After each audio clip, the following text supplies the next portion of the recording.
started, I do want to say one thing. You will see that one of the objectives of my talk is to make the argument that people matter, and that to achieve our political goals, individuals matter, and social networks of trust matter. And this is something that the founders and the forces behind the Economic Research Forum understand so well. Heba Hadousa, Ahmed Galal, Ishaq Tiwan, Heba Azma, and so many others understand the importance of building leaders and building networks of trust to lead our field and to advance economic understanding and development. And so I really want to express my admiration for their efforts and my thanks. Anyway, I've been asked to talk about the lessons that the Arab world might draw from the experience of other countries that have gone through democratic transition, in order to provide some guidelines on how countries in the Arab world might best navigate the transition to democracy. And I'm going to talk about three things. I was asked to talk about general lessons, obstacles, and how to prevent backsliding. So that's where I'm going.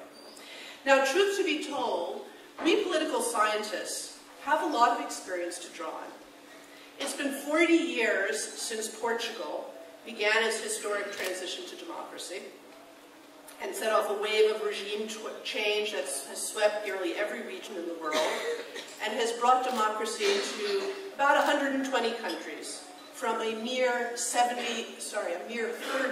in 1974. So we have 40 years of widespread democratization, and we have nearly 100 countries that have democratized in that period. And we have an infinite number of books and articles and policy briefs analyzing this process. So you'd think we might know a few things about what does or does not foster successful transition to democracy. And in fact, we do. We know a lot of things. And here are a few of them. We know, for example, that economic development helps foster the survival and robustness of democracy. You know, countries that clear a certain level of GDP have a much better chance of sustaining democracy than poorer countries. We know that the right geographic neighborhood helps foster democratic transition and survival. So if you're a Latin American country in 1985 and all your neighbors are going democratic, that geographic and cultural proximity to the demonstration effect is going to heighten the likelihood that your country is going to make the transition. We know that if a country is endowed with a professionalized military apparatus, one that is imbued with a culture of service, governed by a meritocratic ethic, that country is more likely to make a smooth transition to democracy than a country that is endowed with a corrupt and patrimonial coercive apparatus. So Tunisia has a much better chance than, say, Syria. We know that a country with a robust civil society is more likely to carry out sustained democratic transition than is a society that is atomized and disengaged, right? So Poland has had better chances than, say, Romania.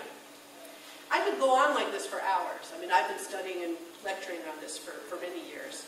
The truth is that very few of these lessons would really be of any use to you, my esteemed audience, especially to those of you who are policymakers and activists. And I have to admit that when I was told, I asked who my audience would be, I did not realize that it would be 90% academics. I might have given a slightly different flavor to the talk, but nevertheless, I hope this is useful to you.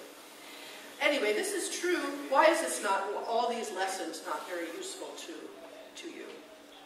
First, for policymakers amongst you who are eager for practical advice, things you can make happen in a reasonable stretch of time, many of the lessons that I point to cite two factors that are really beyond the control of policymakers. You know, yes, the neighborhood effect is statistically one of the strongest predictors of a country's likelihood to transition to democracy, but policymakers can't relocate their countries geographically. Yes, economic development is statistically one of the strongest predictors of a country's likelihood of sustaining democracy. But policymakers can't raise their country's level of economic development with a snap of their fingers. But second, and perhaps even more important, why the lessons distilled by analysts of democratic transitions may be of less use to you, is that while these lessons are true, they are in no way deterministic. And so identifying these lessons of what has worked elsewhere is not going to provide a definitive roadmap on how you, particular Arab country, is going to successfully transition to democracy. Now, what do I mean by this? Take one of the strongest truisms we know about democratic transition. And this work got a huge boost from the work of my esteemed colleague, Adam Przeworski. And he, along with several other colleagues, did a hugely important book on this topic that changed the field. One of the strongest truisms we know about democratic transition is that economic development is strongly correlated with sustained, successful transition to democracy. The higher a country's level of GDP per capita, the greater chances it will have of sustaining democracy. And we have tons of numbers to sustain this. For example, Przeworski and his colleagues showed that no country that had cleared the GNP per capita that Argentina achieved, I thought it was 1974, you said 76. Okay, I got it wrong, 74. I think it's about $12,000 in today's dollars. I was trying to do the calculation, but let's say around $12,000. No country that's reached that threshold has ever seen their transition to democracy collapse. Beyond that, there's sort of a statistical tipping point, about, again, $5,000, $6,000, don't hold me to that number, where countries seem to have a better than even chance of being able to sustain democracy. And so once you reach that tipping point, you might expect that a country is in the likelier zone to be able to transition to democracy. And we have lots of theories to explain the causal mechanism behind this very robust correlation. Some people point to the size of the middle class, a lack of extremism that makes for less extremism, more moderation in society, which makes it easier to bargain, to make concessions. I mean, I could go on about all sorts of causal mechanisms, but they're compelling. The problem with the theory is that even if it's correct, it is by no means deterministic. The truth is there is no economic determinism in democratization. There are many, many desperately poor countries around the world that have successfully transitioned to democracy. Think of India in 1949. Think of Mongolia in 1990. Think of Malawi in 1993.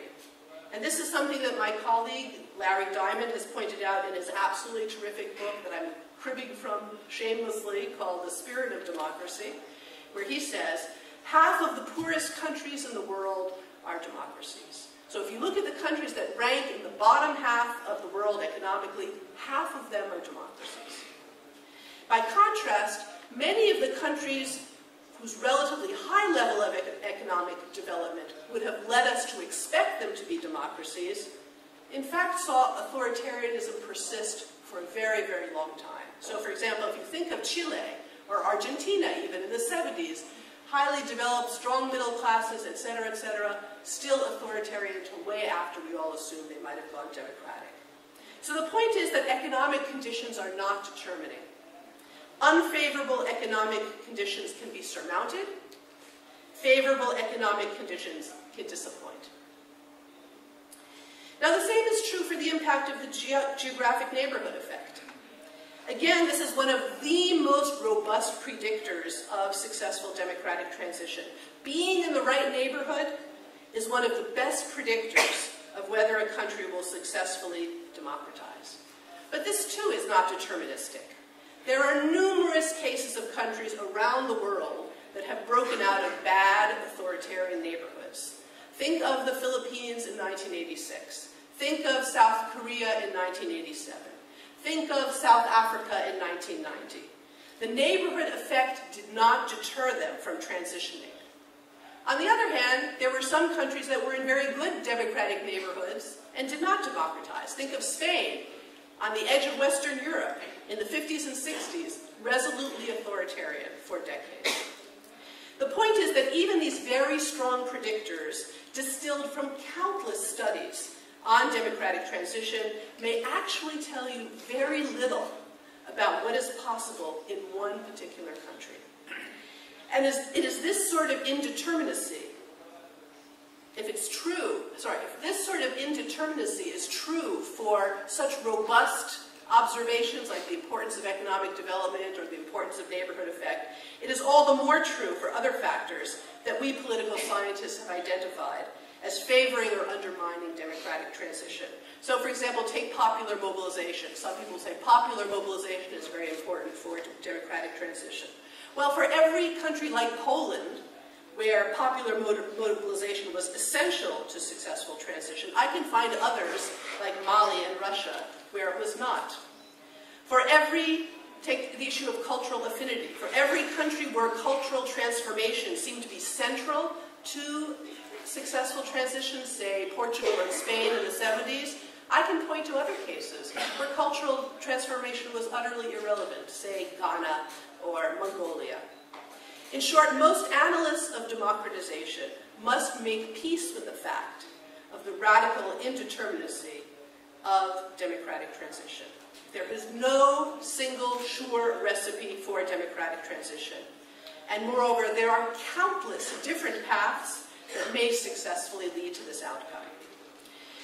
Now, for the scientists among you, this observation is no doubt upsetting, bewildering, disheartening, because we strive for parsimonious explanations that are as predictive and deterministic as possible. But for activists and policymakers, this observation should be liberating. It should be joyous. And why is it? Because it emphasizes the possibility of choice. The structural indeterminacy of democratic transition means that a country's political destiny is not limited. It's not hemmed in by structure or by circumstance. There is terrific opportunity to shape the political arena. There is freedom. There is room for initiative. There is room for leadership. And in fact, one of the most important and consistent lessons about what favors successful democratic transition, and here again I'm drawing on Larry Diamond's own work on this question, and this is an insight that has been confirmed for me watching very carefully the events in the Arab world since 2011.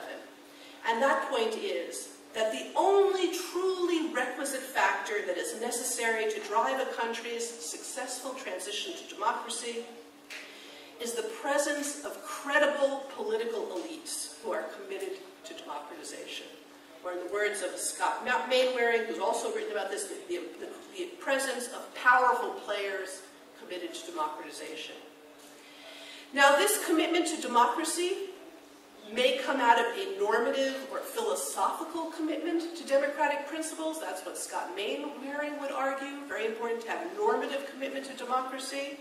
But others, like Professor Przymorski, would probably argue that it can come out of a pragmatic, rational calculation, that democracy is the least worst way to serve their interests. Whatever it is, I really don't care. Preferably both. But elite commitment to democracy is the one constant in democratic transition. And why is that? It's because in the end, democratic transition is just an institution-building process. It is a human creation that requires persuasion and deliberation and improvisation and consent building. And to make this happen, you need persuasive, committed, credible elites to drive the process and inspire others to follow. Where you have such leaders, even the most daunting structural conditions can be overcome. Now, think of Gandhi and Nehru shepherding India to democracy in the late 40s. Think of Nelson Mandela shepherding South Africa in the 1990s. At critical junctures, leadership is everything. And to be honest, this crucial role for leadership became most clear to me after watching the events of the last few years in Tunisia and Egypt. I should tell you that, my first book looked entirely at social structural factors to explain democratic outcomes. Later on, I've written a great deal on the role of institutions, especially the structure of the military, in explaining democratic and authoritarian outcomes. Watching the events of the last 3 or 4 years has persuaded me the importance of looking at the role of individuals and leaders. I've been watching Tunisia and Egypt for over 25 years. I'm deeply invested in the development in both countries. And looking at this paired comparison made clear to me the crucial role that elites and elite commitment can play.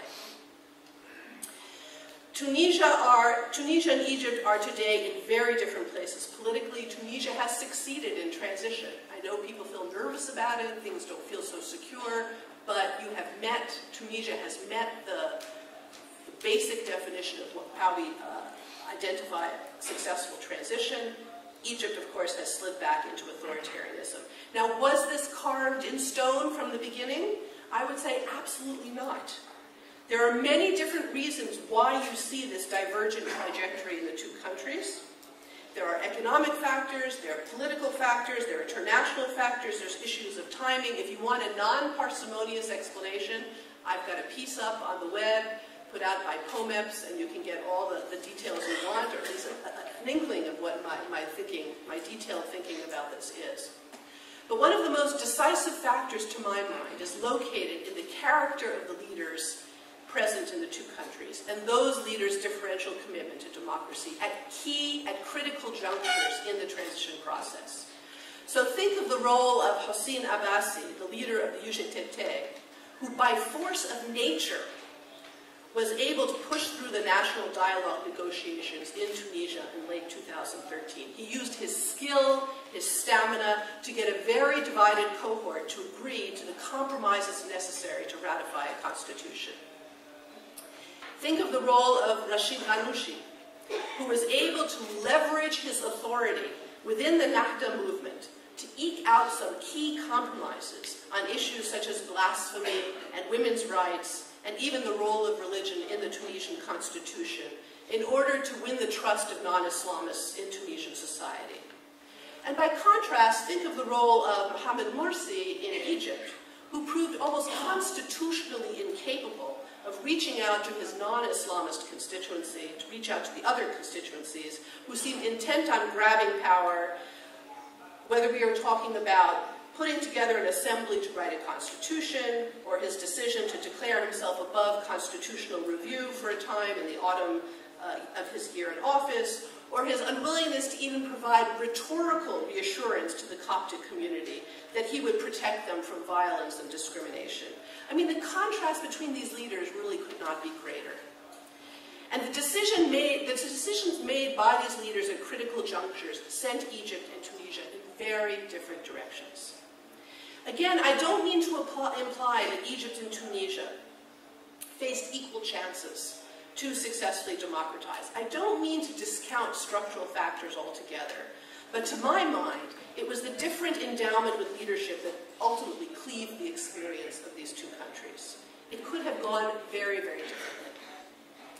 So now that I've spoken about the radical indeterminacy of democratic transition, do I mean to say that there are no structural obstacles to democratic transition in the Arab world? Is the door wide open?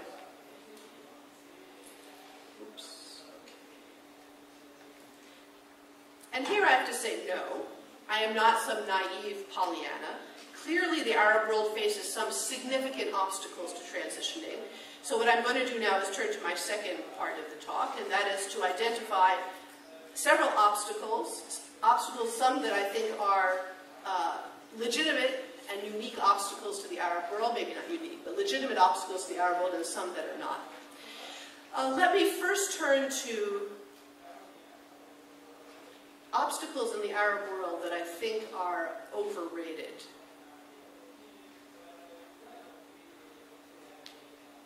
Okay, first one is culture. This argument focuses on the cultural endowment of the Arab world. The argument goes something like this. The majority of people in the Arab world are not culturally committed to liberal democratic values. And it's this cultural orientation that explains why democracy has not been able to take root in this part of the world. Now, why is it that the majority of people in the Arab world are not committed to liberal democratic values? There are different explanations given. Some point to Islam, some point to Arab patriarchal culture. The truth is, I really don't care, because I don't buy into the logic of this argument at all. And why not? It's not because I have an overly optimistic view of popular culture in the Arab world. I actually have no idea whether the majority of people in Arab society are liberal or illiberal, whether they're pro-democracy or not. There's a huge debate out there. It's being fought out by the pollsters. You know, you have the Pew Charitable Trust saying, oh, Arab society is completely illiberal, they don't endorse citizen equality, they don't endorse freedom of belief and speech. Then you've got the Arab Barometer on the other side saying, oh, Arabs love democracy as much as anybody else.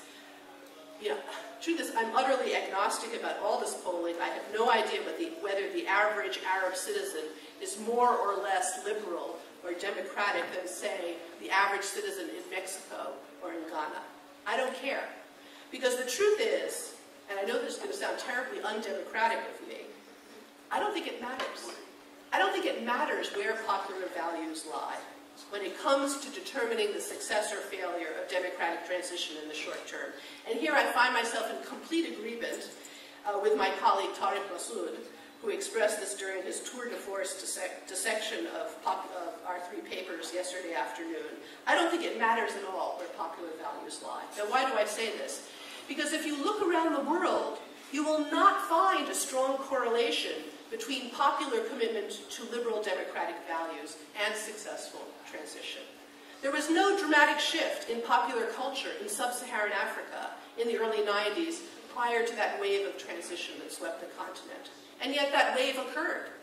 Okay, there was no dramatic shift in popular culture in Latin America in the 1980s prior to the wave that swept that continent. There was some shift among political elites, but not necessarily at the popular level. Now, to bring the story closer to home, if you look at public opinion polls in Tunisia, you find that the vast majority of people in Tunisia care very little about politics. They care very little about democratic transition.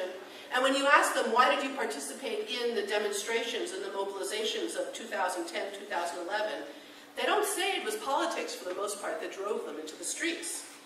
So I don't mean to say that people don't matter for democratic transition. People matter a great deal.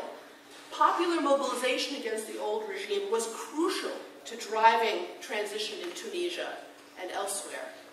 But that's not the same thing as saying that popular culture was thoroughly liberal and democratic, or that such a shift in culture was necessary to drive successful transition. I think the connection between popular values and regime type is very loose and imprecise, and so I really don't care about popular culture. All right, the second major obstacle. Okay. I'm getting close. The second major obstacle is religion. People say, oh, the obstacle to democratic transition in the Arab world has to do with Islam, the teachings of Islam, which many people say, oh, that undermines the notion of popular sovereignty, or rejects certain basic liberal values such as equality before the law and freedom of thought and belief. Frankly, I think this is also a greatly exaggerated concern. And much of my thinking on this matter has been shaped by Al Stepan at Columbia, who's pointed to a number of important counter arguments. One is, first of all, there are a fair number of Muslim-majority countries that have managed to sustain democracy without abandoning their religious roots. So Indonesia, Malaysia, if they can do it, why can't Arab Islamic countries do it? And second, democracy need not assume complete separation of religion and politics. Most Western European countries establish religion to some degree. This leads to certain compromises. Yes, there are conflicts, there are inconsistencies between honoring religion and honoring liberal democratic values. Big deal. We all live with inconsistencies. Inconsistency is not a problem. We can live with contradictions. I mean, I remember when I was first learning about laïcité in France, which was a revelation to me, because in America we have a very different understanding of separation of religion and state. And I was getting really into the understanding the depth of laïcité in France. And then I learned that in France, the government pays for religious education. They support religious schools, which to an American is, talk about sacrilegious. I mean, that was sacrilegious. So there's inconsistency even in the capital of laïcité. So why should we not have certain inconsistencies as we try to reconcile different values, in this case Islam, with democracy? I don't think it's impossible to do. A third problem, a major obstacle that people point to, has to do with the character of the military. People say, oh, in countries like Egypt and Algeria, the country is exceptionally burdened with powerful militaries that refuse to cede power in the face of transition. I've actually written a fair amount about this, and since I'm running out of time, I won't go through it. But believe me, the Arab world is in no way exceptional in having strong militaries that don't want to give up privilege. And there are tons and tons of examples of ways you can maneuver militaries out of that position, so long as you are attentive to their institutional interests. I'll leave it at that. Let me just point to two factors that I think are real obstacles to successful transition in the region. The first is gas and oil wealth. I don't need to tell this audience why I think that is such a significant obstacle, why that allows the persistence of repression and buying off the populace. So that is a real problem, and I don't see that going away. The other real obstacle that I see to democratic transition in the region has to do with looming security concerns.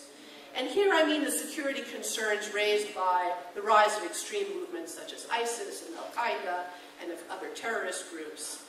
The problem is that these movements undermine the transition to democracy because they create a climate of fear. And this fear and insecurity provides the cover for authoritarian regimes to repress with abandon and with the blessings of the people, because everybody prioritizes safety and security above everything else.